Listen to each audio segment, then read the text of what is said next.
Bismillah ar-Rahman ar-Rahim. I would like to thank the organizers for inviting me and to deliver a lecture on scientific talk on dermatological problems, and I'm again very grateful to all the organizers.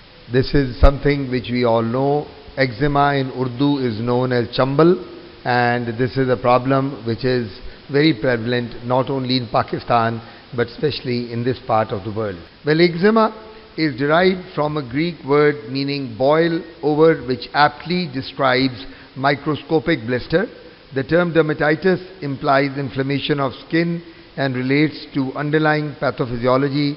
It is characterized histologically by a spongy classification of eczema. Two types, exogenous and endogenous. And exogenous eczemas are irritant contact dermatitis, allergic contact dermatitis, photoallergic contact dermatitis, infective dermatitis, and dermatophytid, whereas endogenous eczemas are atopic, seborrheic, steatotic, discoid, pompholyx, lichen simplex chronicus, pityriasis alba, infected eczema, gravitational, juvenile plantar dermatosis, and eczema with systemic disease. The clinical staging is acute, subacute, and chronic. We divide into three. In acute, clinically, we see weeping, papules, vesicles, and bulli. In subacute, we see glistering of serum, redness, scaling, and crusting. And in chronic, there is dryness, redness, scaling, and fissure. Irritant contact dermatitis is one of the commonest eczemas that we come across. It's an eczematous eruption occurring in those whose occupations are related to frequent contact of their body parts with irritant. This is a very common problem seen among the children, and generally we call it as ultimately a nappy rash, or we can call it as an intertrigo, and this is seen in those children whose mothers are not housewives but they are working, and the children are left at the helm of the maids or the grandparents. So another form of eczema, that is hand eczema. You can see the bulli and the vesicles here. This is another form of eczema, insect contact dermatitis. So wherever there is an insect contact, that could lead to this linear configuration. Another form of contact dermatitis after insect. This is hand eczema, erythema, scale, due to any chemical or irritant coming into contact with the hands, especially those people who are laborers working with cement or water throughout the day. Now, the other type is allergic contact eczema. It's a delayed hypersensitivity reaction. Once sensitized, it persists indefinitely, and the dermatitis will recur if patient is re-exposed to the allergen. Most common allergens which cause allergic contact dermatitis are from the shoe, the rubber, the leather, dyes in the shoe, metal, especially in the female jewelry and cosmetics, nickel, cobalt, medicaments, neomycin, perfumes, cosmetics, nail varnish, some plants, and hair dyes. This is contact dermatitis due to the sandal or chappal that we usually wear. This is the one that we wear, and wherever this leather comes into contact, it would give you that eczema. Another patient of CD, another patient of contact. This is after wearing earrings or tops containing nickel. This is again a form of eczema. Eczema due to the buckle containing nickel in the jeans. Eczema due to the supporters which are around the spectacles. Now wherever they come into contact, the nickel of that metal leads to eczema. Eczema may also be seen after installation of eye drops containing neomycin. Again, eczema could be due to the application of any chemical or gel over the face. Again, contact dermatitis around the neck could be due to a perfume, could be due to a dupatta or a shawl or a chadar that it comes into contact with the skin. This is Burlock dermatitis, eczema after the use of perfumes or cosmetics or deodorant. Similarly, Burlock dermatitis.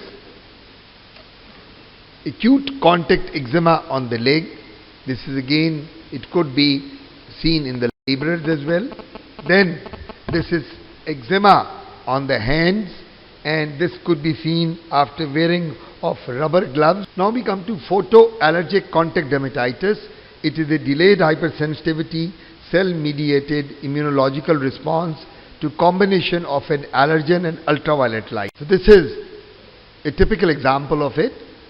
So whenever a patient is exposed to ultraviolet light for longer periods of time after applying some chemical or some agent over the face, it may react severely and cause photocontact dermatitis.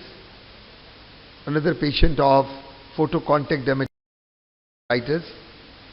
Infective eczema, eczema related to infections such as external ear infection, otitis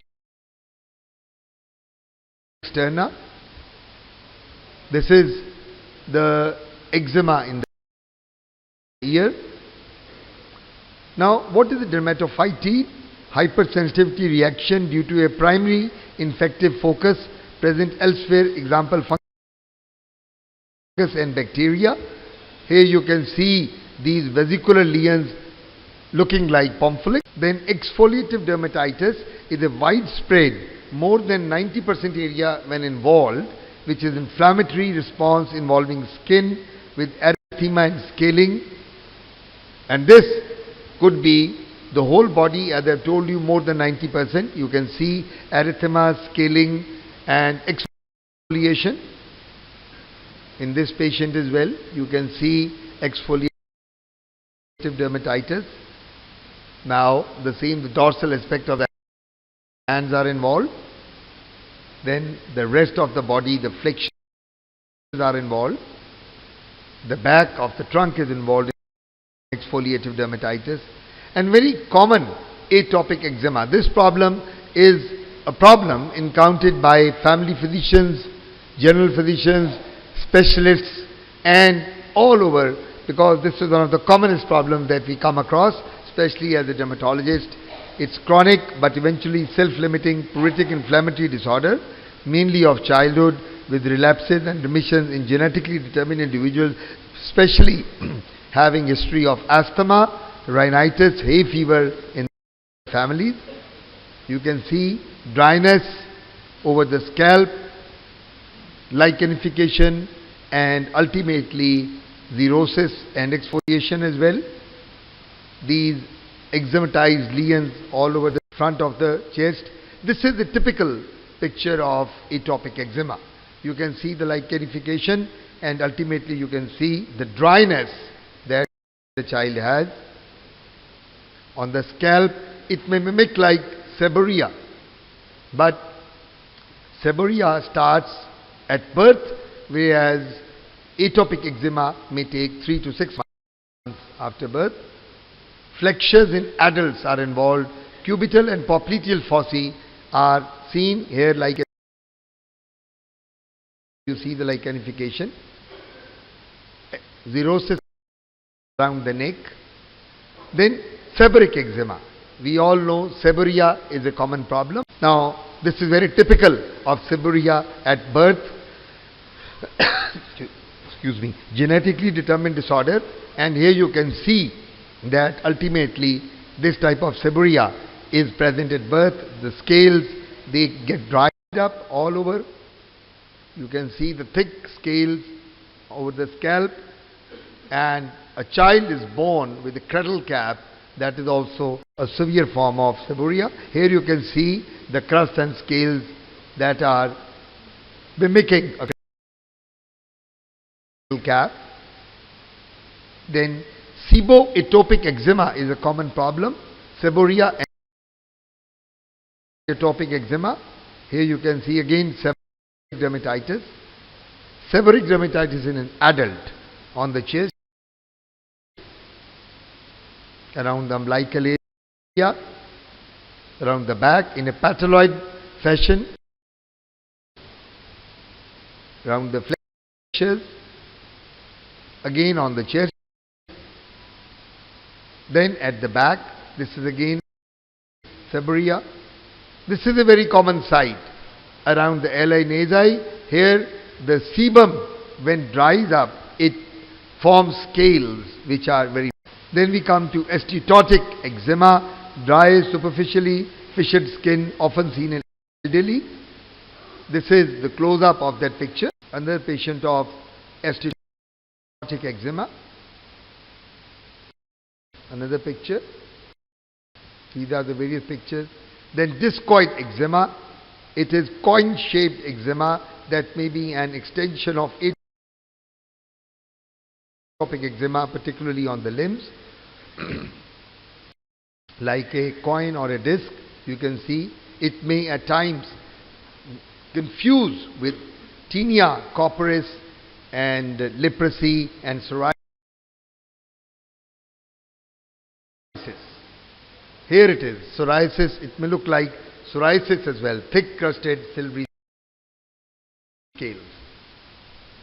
Here another picture of eczema. Pompholyx. This is a distinctive pruritic vesicular eruption of palms, soles and sides of the digits with hyperhidrosis leading to dry fissured skin. Here you can see on the palm dryness. Around the finger you can see exfoliation, and this is very typical. Sagu grain like vesicles over the palms and soles is very typical of Pompholyx. Very typical. After initial treatment, this is how it would present. Again, vesicles and blisters. This is all Pompholyx. Then pityriasis alba. Everyone calls it as calcium की कमी.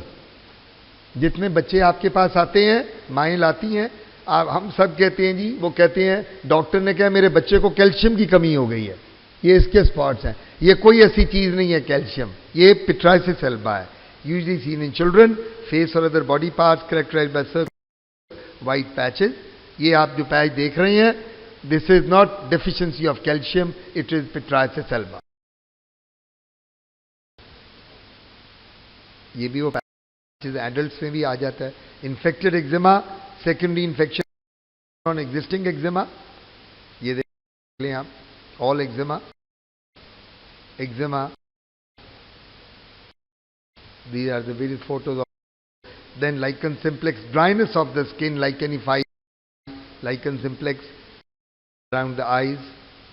Gravitational eczema, this is seen in old age and with vasculitis and acute lesions like you see here.